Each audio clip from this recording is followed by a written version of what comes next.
It was the final chapter of a life lived before the cameras. This morning at around 8 o'clock, the body of Jade Goody was taken from her home in Essex. Her death happened in the early hours. Jade died at 3:55 this morning,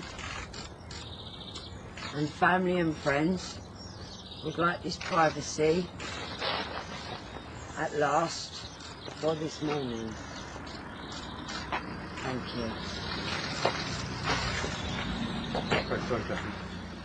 Well-wishers have already started leaving flowers at the gates of her home. Despite being outspoken, Jade Goody was, for many, an inspiration. Been following her story. I'm quite ashamed to say that I'm not a very confident person, and I feel what she's done and the way she's done her things is absolutely fantastic, and I wish I'd been more like her. Since leaving hospital for the last time on the 11th of March, Jade Goody has been living her last days out at home. Now her closest friends and her mother are asking to be left alone. She would just like this time for family and friends for private grieving, and she thanks you for that, so thank you. Good for you! No, Good for you! My claim to fame is meeting you loser! Jade Goody was someone who divided opinion but also sparked it. Some say she confronted head-on the kind of issues that modern Britain often avoids. Jade was a massively complex character, and she raised lots of difficult issues, ones that we sort of all shy away from. Lack of education was perhaps one of them, the fact that she has tried to earn as much money as possible so that her children have the best education that they can. Racism was another point. Right up until her death, Jade Goody wanted to remain in the headlines. The man who orchestrated that now paying his own tribute. She's touched the hearts and minds of people, not just in Britain, but all over the world. I mean, we've had thousands of letters to my office, to the family, just saying, you know, how much they feel for her, and the sympathy and the respect that she's earned, particularly in her stand on cervical cancer. No funeral plans have yet been finalised, but it's understood that Jade Goody did want a public event to be staged at this church in Essex. Her desire was that her death would be as upfront as her life had been. Jade just says what she thinks, and that sense of a really available and honest person, for some people is shocking, but more so has become for all of us a wonderful access to what it is to be human and to be real. Jade Goody chose to live the last 7 years of her life in the full glare of the lens. But today, after her death, her family now just want to be left alone to grieve. Matt Smith, Sky News. Hello, I'm Jade. Both famous and infamous. You're not no priestess, it. You're Her life played out in front of the cameras until the very end. Jade Goody was Britain's most well-known reality TV star. Her life documented right until her death. She was just 27 years old. Jade Goody's life started here in Bermondsey, a pretty gritty part of southeast London. The daughter of drug users, she spent much of her childhood in and out of foster care. Despite her tough upbringing, though, she'd managed to carve herself a career out as a dental nurse. That was until she applied to be a member of a reality TV show.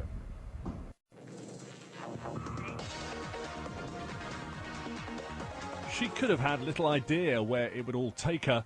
Picked from nowhere as a housemate on Channel 4's Big Brother in 2002. Just 20 at the time, it didn't take long for the press and public to begin their ridicule. Now, who in the right frame of mind would make themselves look like a donut on purpose? They were, after all, easy headlines. She thought Cambridge was in London, East Anglia, as she put it, was abroad, and Rio de Janeiro was a person. Quickly, though, she learned to play on it all, and so this apparently simple young woman transformed herself, with the help of a clever PR team, into the most successful former Big Brother contestant to date. Jade Goody left the Big Brother house with screams from the baying public shouting, "Kill the pig." And yet she transformed that to become a household name and loved for being a bit daft and funny, but I think most importantly, extremely human and full of flaws. So you know she didn't have a game plan. You know that's not what Jade Goody was about, and that's what we love, somebody who is real.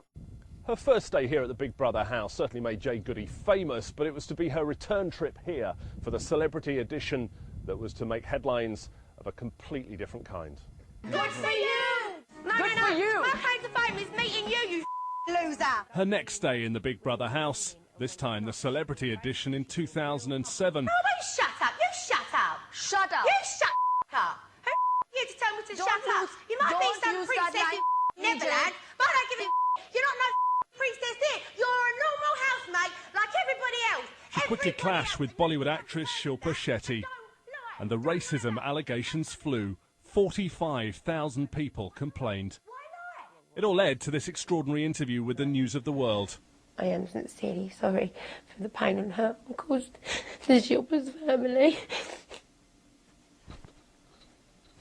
Within it, though, a sad hint of her childhood growing up in East London.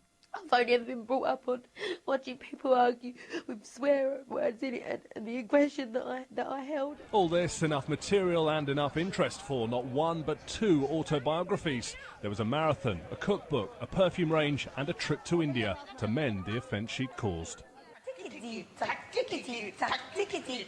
But the voyeurism she thrived on went on to another level as she became a contestant on Big Boss, the Indian Big Brother. She was summoned to the diary room to receive a call from her doctor. It was then, on camera, that she was told she had cancer. Another tragic moment of her life played out with her agreement for all to see. And yet the self-propelled publicity continued. The cameras joined her as she received treatment. Embarrassed to be filmed this morning, to be honest. In December 2008, she explained her motivation in an interview with 5 News. I can't manage a year without working. I know it's really weird, but this is my job. You know, you get TV presenters, that's their job. You get lawyers, that's their job. Well, I put myself in the public eye 7 years ago, and as of yet, I haven't been pulled out of it. There are people that are sick of me, but there are people that like me, and I'm just carrying on doing my job. And my motivation is stability for my children, and that is it. And so it went on, at the forefront always, the future security of her 2 boys, Bobby and Freddie. She had them christened, and she herself was also baptised in a ceremony in hospital. Not long after the news that her cancer was terminal, though, she announced her engagement to boyfriend Jack Tweed. Then came the wedding. It was, as she had always wanted, headline news everywhere.